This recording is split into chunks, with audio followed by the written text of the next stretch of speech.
ഓം നമോ ഭഗവതേ വാസുദേവായ. ഇന്ന് അക്ഷയ തൃതീയ ആണ്. എന്താണ് അക്ഷയ തൃതീയ? അക്ഷയ തൃതീയ വ്രതം സൂര്യനും ചന്ദ്രനും ഒരുപോലെ പ്രഭാവമുള്ള 3 ദിനങ്ങൾ പൗരാണികൾ വളരെ വിശേഷമായി കരുതി പോരുന്നു. ചൈത്രമാസത്തിലെ ശുക്ലപക്ഷ പ്രഥമ, അശ്വനി മാസത്തിലെ ശുക്ലപക്ഷ ദശമി, വൈശാഖ മാസത്തിലെ ശുക്ലപക്ഷ തൃതീയ.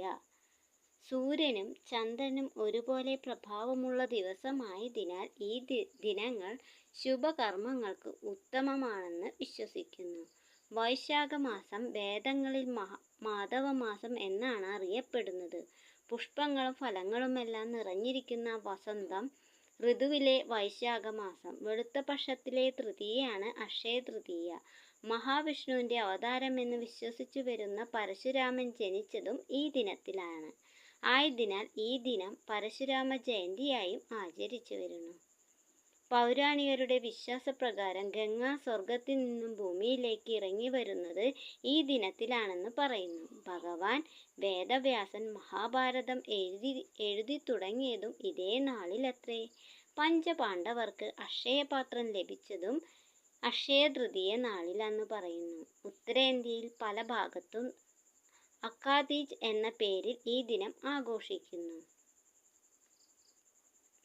അക്ഷയം എന്നാൽ ക്ഷയിക്കാത്തത്, നശിക്കാത്തത് എന്നർത്ഥം. ഏതൊരു കർമ്മം ചെയ്താലാണോ അക്ഷയമായ ധനം ലഭിക്കുക, അതിന് വളരെ വിശേഷപ്പെട്ടതാണ് ഈ ദിനം. ഉത്തമ കർമ്മങ്ങൾ ചെയ്യാൻ എന്തെങ്കിലും ഒരു വിശേഷ ദിനം വേണം എന്നല്ലേ പറഞ്ഞതിനർത്ഥം. അക്ഷയം ധനം എല്ലാവർക്കും വേണം, അതെപ്പോഴും വേണം. അതിന് ഏത് കർമ്മങ്ങളാണ് അനുഷ്ഠിക്കേണ്ടത്? 3 കർമ്മങ്ങളാണ്: ദാനം, തപസ്, യജ്ഞം. ഈ 3 ലൗകിക സമ്പത്തുകളുടെ പ്രാധാന്യം വിളിച്ചു പറയുന്ന ദിനമാണ്. അക്ഷയ തൃതീയ ആയതിനാൽ ഭാരതത്തിലെ പല പൗരാണിക സമൂഹങ്ങളും അതിവിശിഷ്ടമായിട്ടാണ് ഈ ദിനത്തെ കരുതിയിരിക്കുന്നത്. അന്നേ ദിവസം അവർ ഏതേതു ദേവതയാണോ ഉപാസിക്കുന്നത് ആ ദേവതയുടെ മന്ത്രം, മുഖ്യമായും ഗായത്രി മന്ത്രം തന്നെ നിരവധി തവണ ജപിക്കുകയും പ്രാണായാമ, യോഗാഭ്യാസം,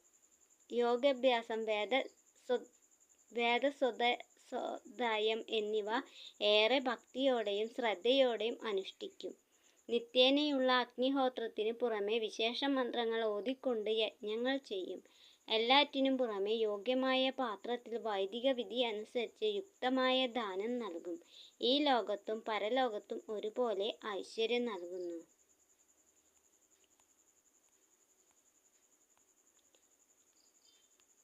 അക്ഷയ തൃതീയ വ്രതവിധി സകല രസങ്ങളോടും കൂടി അന്നം, ജലകുംഭം, നാനാവിധ ഫലങ്ങൾ, ഗോക്കൾ, ഭൂമി, സ്വർണം, വസ്ത്രം എന്നിങ്ങനെ തനിക്ക് ഏറ്റവും പ്രിയപ്പെട്ടതെന്നും ഏറ്റവും ഉത്തമമെന്നും തോന്നുന്ന വസ്തുക്കൾ അർഹരായവർക്ക് ദാനം ചെയ്യണം. ഈ തിഥിയിൽ ചെയ്യുന്ന കർമ്മങ്ങൾക്ക് ക്ഷയം സംഭവിക്കുകയില്ല. അതിനാൽ മുനിമാർ ഈ തിഥിയെ അക്ഷയ തൃതീയ എന്ന് പറയുന്നു. ഓം നമോ ഭഗവതേ വാസുദേവായ. സർവം കൃഷ്ണാർപ്പണമസ്തു.